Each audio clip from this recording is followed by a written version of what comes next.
சற்று முன் வெளியான முக்கிய அறிவிப்பின்படி அடிதோல் அரசு ஊழியர்களுக்கு ஹாப்பி நியூஸ். ஆடி போய் ஆவணி வரட்டும், வருதுங்க பழைய ஓய்வூதிய திட்டம். செய்தியை முழுமையாக கேட்கறதுக்கு முன்னாடி நம்ம சேனலை சப்ஸ்கிரைப் பண்ணலாம். சப்ஸ்கிரைப் பண்ணிக்கோங்க. மறக்காம பெல் பட்டனை கிளிக் பண்ணிக்கோங்க. அப்பதான் நம்மளுடைய அப்டேட்டட் நியூஸ் உங்களுக்கு உடனுக்குடன் வந்து சேரும். தமிழ்நாடு அரசு துறைகளில் பணியாற்றும் ஊழியர்களுக்கு பழைய ஓய்வூதிய திட்டத்தை நடைமுறைப்படுத்துவது குறித்து அரசுக்கு பரிந்துரைப்பதற்காக தமிழக அரசால் அமைக்கப்பட்ட ககன்தீப் சிங் பேடி தலைமையிலான குழுவின் பதவிக்காலத்தில் பாதிக்கும் மேல் முடிவடைந்து விட்டது.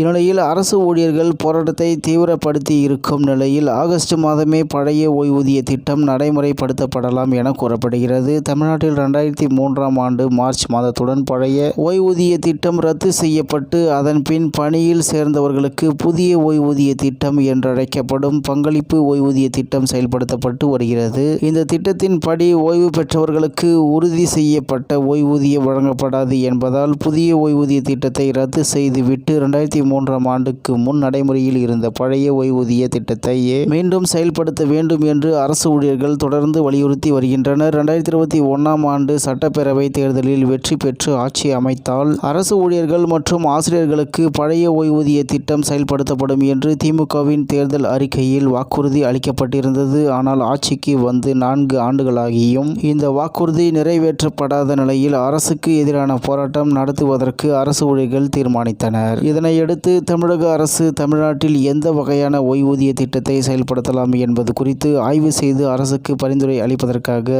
ஊரக வளர்ச்சி துறையின் கூடுதல் தலைமைச் செயலாளர் ககன்தீப் சிங் பேடி தலைமையில் 3 உறுப்பினர்கள் கொண்ட குழு அமைக்கப்படும் என்று கடந்த பிப்ரவரி 4ஆம் தேதி தமிழக அரசு அறிவித்தது. இந்த குழு அதன் பரிந்துரை அறிக்கையை 9 மாதங்களுக்குள் அரசிடம் தாக்கல் செய்யும் என்றும் அறிவிக்கப்பட்டிருந்தது. அதாவது செப்டம்பர் மாதம் 30ஆம் தேதிக்குள் இந்த குழு அறிக்கை அளிக்கும் என எதிர்பார்க்கப்படுகிறது.